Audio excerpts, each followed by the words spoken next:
Good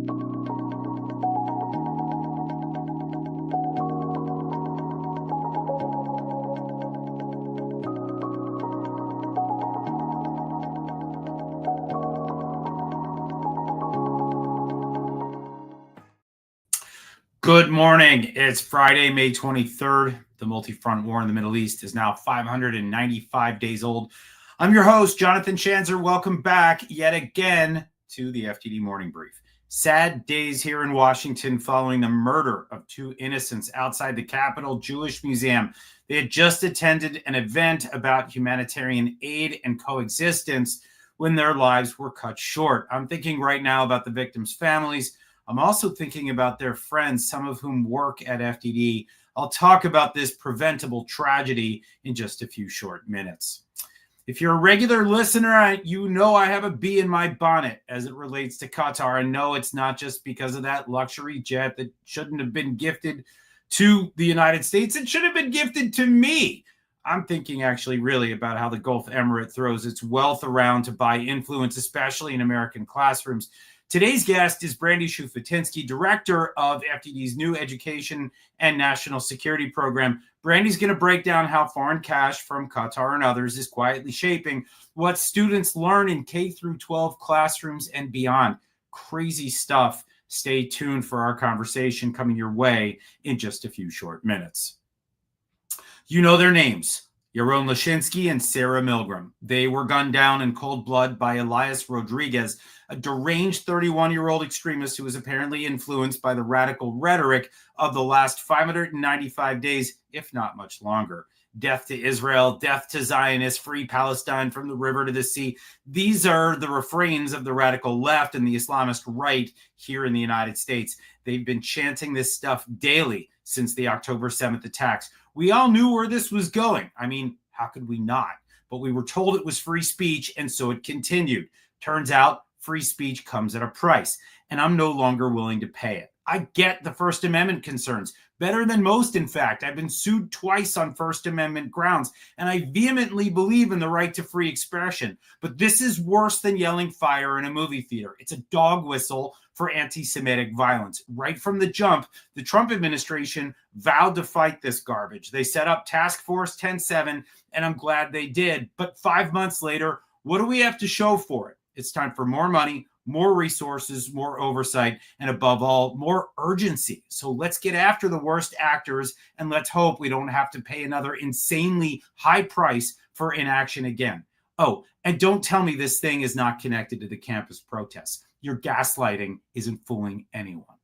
Now for your headlines. Headline 1, Israel and Turkey reportedly established a new mechanism to help prevent unwanted military incidents in Syria. In case you missed it, Israel has troops stationed in Syria, so does Turkey. So now there is a 24/7 hotline in place to help stave off any flare-ups. The idea came out of talks between Israel and Turkey mediated by Azerbaijan. It's a good thing, but it's not a novel concept. Back in 2015, Israel set up a similar hotline with Russia to help prevent clashes between their two air forces, which were both active in Syria at the time. Well, after the Bashar al-Assad regime fell in December, Turkey replaced Russia as the primary power broker in Syria, and Israel moved troops into the buffer zone along the Syrian border, all the Air Force flying above the entire time as well. So, hence the deconfliction talks in Azerbaijan. Where do those stand? According to one source, Israel is coming to terms with the idea of Turkish boots on the ground in Syria. The main sticking point is whether Turkey will deploy its air defenses and radars. I can only tell you that Israelis would rather eat a bacon cheeseburger with a side of no freaking way. Headline 2. Two more Houthi missiles were recorded yesterday and one this morning. At about 3 o'clock on Thursday morning, sirens sounded across central Israel, including in Tel Aviv, sending almost 1 million people into shelters. That was missile number 1. Thankfully, Israeli air defense intercepted the missile and no direct injuries or damage was reported. Then around noon, sirens sounded again in and around Jerusalem. That was missile number 2, which the IDF also downed. The Houthis said they targeted Ben Gurion Airport and also announced that they had launched 2 drones at Israel. I don't think anybody saw those. They may have been Houthi fiction. Now we're hearing the reports of yet another launch earlier this morning. The Israelis apparently shot that one down too. But I'm here to tell you that this stuff can't continue. It may look harmless because no one's been hurt, but I am telling you that it's not harmless. Sooner or later, Israelis are going to reach a breaking point, and that time will likely come when a missile gets through and hits something of value. Then all hell's going to break loose. Let's figure out how to stop this now before it's too late. Headline 3. France is working with Saudi Arabia on a proposal for Gaza that would require Hamas to disarm. But here's the catch. Paris and Riyadh reportedly think that Hamas is more likely to disarm if the group knows it will have a role in Gaza's post-war government. What? That's going to go over in Israel like a bikini model at the Western Wall. The Israelis have vowed to never let Hamas have a role in running Gaza ever again. I get what's happening here. The international community is finally trying to step up and suggest ways for the conflict to end. And that's a good thing, but I just don't see compromise in the future if Hamas is in Gaza. So thank you, Saudi. Thank you, France. But it's time to go back to the drawing board, draw something without Hamas in it. All right. It's time for my discussion now with Brandy Shufutinsky of FDD's new Education and National Security Program. I'm thrilled to have her on the FDD team, and I'm thrilled to have her on the FDD Morning Brief to help us unpack the extent to which foreign influence and other bad actors are shaping the U.S. education system. Welcome to the program, Brandy Shufutinsky. Hi, good morning. All right. So you're one of the newest scholars at FDD. Thrilled that you've joined us. Tell us what you're focused on and tell us a little bit about your background. Thank you. I'm actually really excited to be here and to be part of the FDD team. My background. So in 2018, I went back to school to pursue my doctorate in international and multicultural education, expecting actually to do something completely different with that degree. It wasn't long into my program that I realized there was something rotten being peddled to future educators and school administrators. I was really concerned with the ideological undertones of the programming in the School of Education where I attended. And then around the same time, I was seeing kind of the back end results of what that type of ideology is how it's influencing K through 12 education. During that time, I started working with a group of people that were really committed to keeping liberated ethnic studies out of the K through 12 classrooms. It's an ethnic studies pedagogy that is just steeped in anti-American, anti-Jewish ideology. And that brought me to an organization that is still working very hard on the local level, addressing influences of domestic entities and their negative impact on K through 12 education, which brought me now to FDD and our focus. All right. Well, we'll get into some of that in just a few minutes, but I do want to start here with your reaction to the shooting at the Jewish Museum on Wednesday night. What are you seeing there as it relates to the work that you do?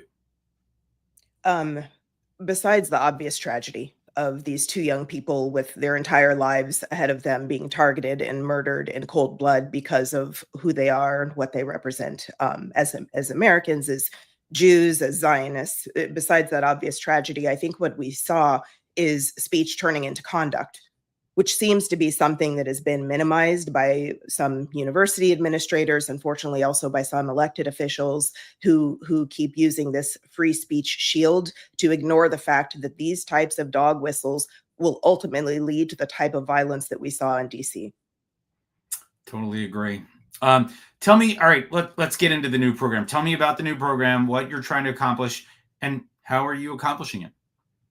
We're really focused on the nexus of education and national security. We're looking at all of the ways that foreign actors and authoritarian regimes are able to operationalize their agenda through our education system. The tragedy in DC the other night is an example of that, where we see an individual who perhaps has ties to organizations that are operationalizing a foreign agenda, and what that means as far as the young minds that have been captured by this ideology, and then everybody else who's victimized by it. So we're looking at our education system through 4 pillars, and those pillars represent the ways that these foreign agendas are being driven into our education system and corrupting it. We can get into a little bit of the specifics about that if you're Please. You're fine with that. So we're looking at unions and how they've been captured by certain people, perhaps through funding, perhaps just through ideology. We're looking at certain university departments, which I think more people are aware of, especially post October 7th, when we've seen university professors and administrators take part in encampments that have some concerning funding and backers. We're looking at specific individuals that I know, Jonathan, you've done a lot of research on, where we see these activists that have led a lot of protests in the streets and on campus that maybe aren't necessarily affiliated with the universities that they seem to be taking over. And we're looking at certain community organizations and NGOs that have been found to have some pretty nefarious ties. I recently published last week in JNS an article that named and looked at one of those organizations that is working actually in K through 12 education, providing teacher professional development, curriculum, lesson plans, et cetera. And that just sounds insane, but yet this is where we are. Welcome to 2025. So, all right, with regard to foreign influence, what's been happening on college campuses? I mean, I think we've seen some of it, but you're digging a little deeper. We are. So what we've seen so far that's been pretty public facing post October 7th is the encampments and, the who's who behind the funding of them. They're providing tents and Uber Eats and the like to the people participating. What we're looking at specifically is certain university departments and certain programs and centers that are coming out of the university. We're looking at funding sources. So if we see a foreign actor perhaps granting a specific department a whole lot of money, we're concerned with what it is, who's funding it, who's providing the money, and what is it that they're buying. So are they buying a department? Are they buying the chair, the dean of that department? Are they buying the young minds of the students who are in that department? And then we're looking at how that is then also impacting the K through 12 education system. It's insane. I mean, let me just ask, we have a system, right, that is supposed to provide some oversight and some clarity about who is buying in to the system, right? Is that working? Do we have that oversight right now, that transparency? We maybe are supposed to. It doesn't seem to be working too well, because we've seen in just, the beginning of our program, we've already uncovered some things that shouldn't have been happening. Some of it's been reported in the news. We see universities that have either completely failed to report or underreported foreign donations. So it raises the questions of why. Was this a simple, overlook, or is there something else going on? I mean, I think that it's pretty hard to overlook tens of millions of dollars in donations. Yeah, well, or it's pretty easy if no one's looking, right? Or no one's enforcing. That just sounds insane to me. But then it gets even more insane, right? Because it doesn't end with colleges, does it? What's happening at K through 12? I've learned a lot since you guys have come aboard. Is there something different that is happening at this lower level, or is it the same thing? It's slightly different. The K through 12 education system is more complicated. And I'm really happy to have our team, to have Bridget, Simone, and Evie working on this, because they're experts in this field.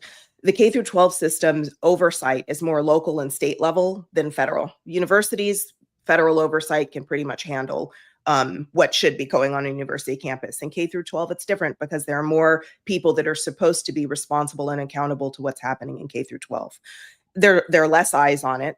There's less attention paid to what's happening in K through 12 education.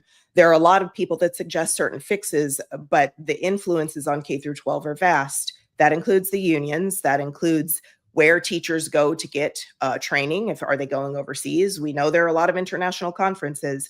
And in that, what happens is local money is spent sending teachers overseas to do teacher professional development. So again, it brings up questions. Well, what is it that they're learning? Who is it that's doing the teaching? And what types of materials are those teachers then bringing back home into their classrooms from overseas? So, I mean, let's talk about this, right? You have found at least one series of conferences as it relates to Qatar. Am I right? Yes. I mean, Qatar, they've been pretty smart in building this education city, because it seems to act as a sort of hub for educators to go around the world to do, again, teacher professional development, curriculum, lesson planning, and to bring materials back. And that's very concerning. Yeah, I mean, who wouldn't want to go to an autocratic Islamist terror supporting state to get a little professional development as it relates to teaching 5-year-olds to 18-year-olds? That just sounds really logical to me. I mean, seriously insane. So, I mean, state by state, we have a problem, right? Because what we're actually talking about, I mean, you can potentially try to mandate laws at a federal level, but so much of this is governed at the municipal level or the state level. So, I mean, what are the fixes? Are there fixes? There are fixes. One of them really is looking at the transparency. So the administration the president just issued an executive order calling for transparency in higher education. I believe that we need to encourage, support, demand local and state officials to work with federal officials to require the same type of transparency, if not more, in K through 12 education. Remember, we're talking about minors. These kids, these students are more vulnerable than university students who, even though young, are adults. We're talking about 5 to 17, 18-year-olds, and they're completely beholden to a K through 12 education system that they're required to attend. It's crazy. All right. Well, now that you've laid out the problem or problems, what should the U.S. government be doing about it? You just mentioned the executive order. I think, obviously that's great. We're watching these sort of crackdowns by the Trump administration. I got to say, some of it resonates with me, some of it not so much. I do feel bad about holding 18-year-olds accountable for idiotic things that they're doing, but I don't feel bad about holding the organizers accountable, the adults that are standing behind this, the sovereign wealth institutions that are behind this. Those are the guys that I think that need to go down. But so what's the game plan? Partially, it's making sure that we actually know who it is that is operating in our education system. So when we have these outside community organizations, these NGOs, right now, they pretty much have a direct line into the classroom to work directly with kids, to work directly with teachers. I think that we can do a lot as far as legislation and policy related to that. There shouldn't be a kind of a wild, wild west free reign for these organizations to get in and work and operate directly with our kids. There needs to be transparency, and not just how much money is this school district accepting from abroad, but what is it being spent on? Is it textbooks? Is a foreign actor funding a teacher, an actual position, paying salary? Looking at those specifics, I think can tell us a lot. Yeah. I guess, my last question for you, and this may not be the easiest thing to answer, but we're watching the U.S. government, the bureaucracy, kind of get dismantled a little bit, maybe a lot, right? I mean, entire departments are getting doged, as that's now a verb, right? And we're looking at the Department of Education, which should have a significant role here in oversight. And I know they're working on this, but I also know that we're hearing, or at least we're hearing reports that the entire department may get dismantled or stripped down to kind of nuts and bolts. Is that a good thing? Is that a bad thing? I mean, you're a PhD in education. How would you want to structure the Department of Education if you had even a little bit of input into the process? I think that the jury is still out on whether it's a good or bad thing with the dismantling of the DOE, depending on will there still be the functions that need to happen, providing learning resources to students who need more support, providing food for kids that need the free breakfast, free lunch programs. If those are being handled by other departments, great. If those programs are completely going away, we have a problem. If it were up to me, and I had a little bit of input as far as the Department of Education, I mean, I would like to see kind of a baseline, what we should be teaching kids and what teachers who are working directly with students should be learning when they're going through their teacher development programs. It would be great for the DOE to function slightly like an education think tank. I think that's exactly right. But it's not just what they should be doing. I mean, to me, it seems like we should be talking about what is not allowed. That's a huge part of this, right? Creating guardrails for education, because it certainly seems like we've gone off those rails in recent years. I don't even know how far back this goes. Do you have a sense of the timeline here? I mean, the infiltration of people with agendas that are counter to democracy goes back quite a few decades. I think seeing it actually be operationalized in K through 12 space and in higher ed, that's more recent, probably over the past 30 years. But I think you're right that yes, we need guardrails. We also need people that are in those positions that are going to be enforcing them. 30 years, though, that is insane. Wow. Okay, we're going to leave it there. I want to thank you, Brandy Shufutinsky, for joining us today on the FDD Morning Brief. Thank you. Really excited for that new program. Stay tuned for more on that in the coming weeks and months. We're excited here. Here's what FDD has on tap for you today. FDD's Hussein Abdul Hussein is out with a new piece in the English language Lebanese outlet. This is Beirut. You will pick up on a trend here. Hussein argues that Lebanon should reassess its hostility toward Israel. Once again, Hussein writes that pursuing peace is in Lebanon's best interest, and he suggests that Beirut follows Syria's lead in prioritizing relationships with the United States and Israel. Yalla, guys, let's do this. Check out FDD President Cliff May's latest column in the Washington Times, which spotlights how Qatar has bought clout in the West. It's hard to admit when you're wrong, but Cliff does just that, noting that he once thought Qatar could be a force for good, but now Cliff says he's duped no longer. Qatar is flooding the U.S. with petrodollars while pursuing a foreign policy that serves the Muslim Brotherhood. That's bad news for Americans, and as Cliff points out, it's also bad for the rest of the Middle East. The FDD Morning Brief team's very own Lilia Goffberg published a piece in the Times of Israel reflecting on her experience at Wednesday night's event at the Capitol Jewish Museum that ended in the tragic murder of 2 Israeli embassy staffers. Lilia cautions that the ideology that motivated the assailants is the same ideology that fuels the pro-Hamas movement on American college campuses. She is 100% right, and Lilia, we are glad you are safe. And finally, check out FDD's Mariam Wahba in the Free Press. She wrote about her friendship with one of the victims of this senseless murder. It's a beautiful read. Mariam also appeared on Fox and Friends earlier this morning to talk about her ordeal. That's going to do it for today, folks. If you want more smart material to read, check out the expert analysis on our website, fdd.org, or take a scroll through our X, Instagram, and YouTube content. And please support our work with a tax-deductible donation at fdd.org/invest. We are off for Memorial Day on Monday. We're giving the team a breather, but make sure to tune in Wednesday for my convo with Scooter Libby, an FDD colleague who served as chief of staff to former Vice President Dick Cheney. We're going to cut through all the noise surrounding aid distribution in Gaza and get to what is actually happening there, an important conversation. Until then, I'm Jonathan Schanzer, signing off for FDD.